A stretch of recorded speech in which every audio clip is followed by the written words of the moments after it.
اعوذ باللہ من الشیطان الرجیم، بسم اللہ الرحمن الرحیم۔ الحمد للہ رب العالمین والصلاة والسلام علی سید المرسلین وخاتم النبیین، اما بعد۔ صحیح بخاری، باب کتاب الجہاد، حدیث نمبر 2899، اردو ترجمہ۔ تیر اندازی کی ترغیب دلانے کے بیان میں اور سورہ انفال میں اللہ تعالیٰ کا ارشاد ہے، اور ان کافروں کے مقابلے کے لیے جس قدر بھی تم سے ہو سکے سامان تیار رکھو، قوت سے اور پلے ہوئے گھوڑوں سے، جس کے ذریعے تم اپنا رعب رکھتے ہو اللہ کے دشمنوں اور اپنے دشمنوں پر۔ ہم سے عبداللہ بن مسلمہ نے بیان کیا، کہا ہم سے حاتم بن اسماعیل نے بیان کیا، ان سے یزید بن ابی عبید نے بیان کیا، انہوں نے سلمہ بن عقور رضی اللہ عنہ سے سنا،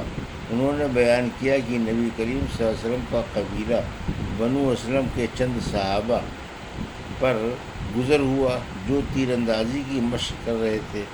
آپ صلی اللہ علیہ وسلم نے فرمایا، اسماعیل علیہ السلام کے بیٹوں، تیر اندازی کرو کہ تمہارے بزرگ دادا اسماعیل علیہ السلام بھی تیر انداز تھے۔ ہاں، تیر اندازی کرو، بنی فلاں ابن اولاد ابن الاورا کی طرف ہو۔ بیان کیا، جب آپ صلی اللہ علیہ وسلم ایک فریق کے ساتھ ہو گئے تو مقابلے میں حصہ لینے والے دوسرے فریق نے اپنے ہاتھ روک لیے۔ آپ صلی اللہ علیہ وسلم نے فرمایا، کیا بات پیش آئی؟ تم لوگوں نے تیر اندازی بند کیوں کر دی؟ دوسرے فریق نے عرض کیا، جب آپ صلی اللہ علیہ وسلم ایک فریق کے ساتھ ہو گئے تو بھلا ہم کس طرح مقابلہ کر سکتے ہیں؟ اس پر حضور صلی اللہ علیہ وسلم نے فرمایا، اچھا، تیر اندازی جاری رکھو، میں تم سب کے ساتھ ہوں۔ حدیث نمبر 2900، اردو ترجمہ۔ ہم سے ابو نعیم نے بیان کیا، کہا ہم سے عبد الرحمن بن غسیل نے، ان سے حمزہ بن ابی اسید نے، اور ان سے ان کے والد نے بیان کیا کہ نبی کریم صلی اللہ علیہ وسلم نے بدر کی لڑائی کے موقع پر جب ہم قریش کے مقابلے میں سب باندھے ہوئے کھڑے ہو گئے تھے اور وہ ہمارے مقابلے میں تیار تھے، فرمایا کہ اگر حملہ کرتے ہوئے قریش تمہارے قریب آ جائیں تو تم روک تیر اندازی شروع کر دینا تاکہ وہ پیچھے ہٹنے پر مجبور ہوں۔ حدیث نمبر 2901، اردو ترجمہ۔ برچھے سے مشق کرنے کے لیے کھیلنا۔ ہم سے ابراہیم بن موسیٰ نے بیان کیا، کہا ہم کو حشام نے خبر دی، انہیں معمر نے، انہیں زہری نے، انہیں ابن مسعود نے، اور ان سے ابو ہریرہ رضی اللہ عنہ نے بیان کیا کہ حبشہ کے کچھ لوگ نبی کریم صلی اللہ علیہ وسلم کے سامنے حراب یعنی چھوٹے نیزے کا کھیل دکھلا رہے تھے کہ عمر رضی اللہ عنہ آ گئے اور کنکریاں اٹھا کر انہیں ان سے مارا، لیکن آپ صلی اللہ علیہ وسلم نے فرمایا، عمر انہیں کھیلنے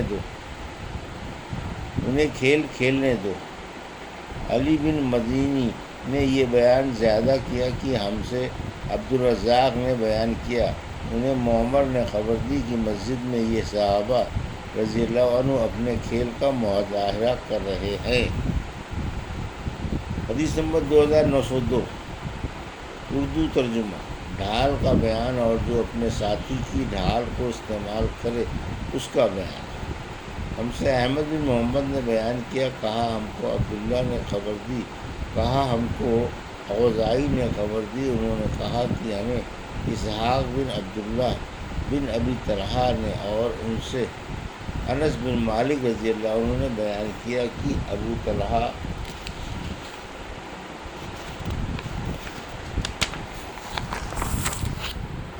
اپنی اور نبی کریم صلی اللہ علیہ وسلم کی آڑ ایک ہی ڈھال سے کر رہے تھے،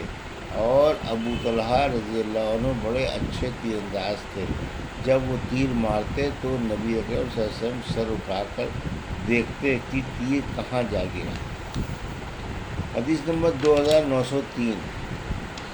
ہم سے سعید بن عفیر نے بیان کیا، کہا ہم سے یعقوب بن عبد الرحمن نے بیان کیا، ان سے ابو حازم نے، اور ان سے سہل بن سعدی رضی اللہ عنہ نے بیان کیا کہ جب احد کی لڑائی میں آن حضرت صلی اللہ علیہ وسلم کا خود آپ صلی اللہ علیہ وسلم کے سر مبارک پر توڑا گیا اور چہرہ مبارک خون سے آلود ہو گیا اور آپ صلی اللہ علیہ وسلم کے آگے کے دانت شہید ہو گئے، تو علی رضی اللہ عنہ ڈھال میں بھر کر پانی بار بار لا رہے تھے اور حضرت فاطمہ رضی اللہ عنہا زخم کو دھو رہی تھی۔ جب انہوں نے دیکھا کہ خون پانی سے اور زیادہ نکل رہا ہے تو انہوں نے ایک چٹائی جلائی اور اس کی راکھ کو آپ صلی اللہ علیہ وسلم کے زخم پر لگا دیا، جس سے خون نکلنا بند ہو گیا۔ حدیث نمبر 2904 اردو ترجمہ۔ ہم سے علی بن عبداللہ مدینی نے بیان کیا، کہا ہم سے سفیان بن عینیہ نے بیان کیا، ان سے عمرو بن دینار نے، ان سے زہری نے، ان سے مالک بن اوس بن عدسان نے، اور ان سے عمر رضی اللہ عنہ نے بیان کیا کہ بنو نذیر کے باغات وغیرہ اموال ان میں سے تھے جن کو اللہ تعالیٰ نے اپنے رسول صلی اللہ علیہ وسلم کے بغیر لڑے دے دیا تھا۔ مسلمان ان کے حاصل کرنے کے لیے گھوڑے اور اونٹ نہیں دوڑائے تو یہ اموال خالص طور سے رسول اللہ صلی اللہ علیہ وسلم ہی کے تھے، جن میں سے آپ اپنی ازواج مطہرات کو سالانہ نفقہ کے طور پر بھی دیتے تھے اور باقی ہتھیار اور گھوڑوں پر خرچ کرتے تھے تاکہ اللہ کے راستے میں جہاد کے لیے ہر وقت تیار رہیں۔ حدیث نمبر 2905 اردو ترجمہ۔ ہم سے مسدد نے بیان کیا، کہا ہم سے یحییٰ نے بیان کیا، ان سے سفیان بن عینیہ نے بیان کیا، کہا کہ مجھ سے سعد بن ابراہیم نے بیان کیا، ان سے عبداللہ بن شداد نے، اور ان سے علی رضی اللہ عنہ نے دوسری سند ہم سے قبیصہ بن عقبہ نے بیان کیا، کہا ہم سے سفیان بن عینیہ نے بیان کیا، ان سے سعد بن ابراہیم نے بیان کیا، کہا مجھ سے عبداللہ بن شداد نے بیان کیا، کہا کہ میں نے حضرت علی کریم اللہ وجہ سے سنا، آپ بیان کرتے تھے کہ سعد بن ابی وقاص رضی اللہ عنہ کے بعد میں نے کسی کے متعلق نبی کریم صلی اللہ علیہ وسلم سے نہیں سنا کہ آپ نے خود کو ان پر صدقہ کیا ہو۔ میں نے سنا کہ آپ فرما رہے تھے، تیرے برساؤ یعنی تیر برساؤ، ساتھ تم پر میرے ماں باپ قربان ہوں۔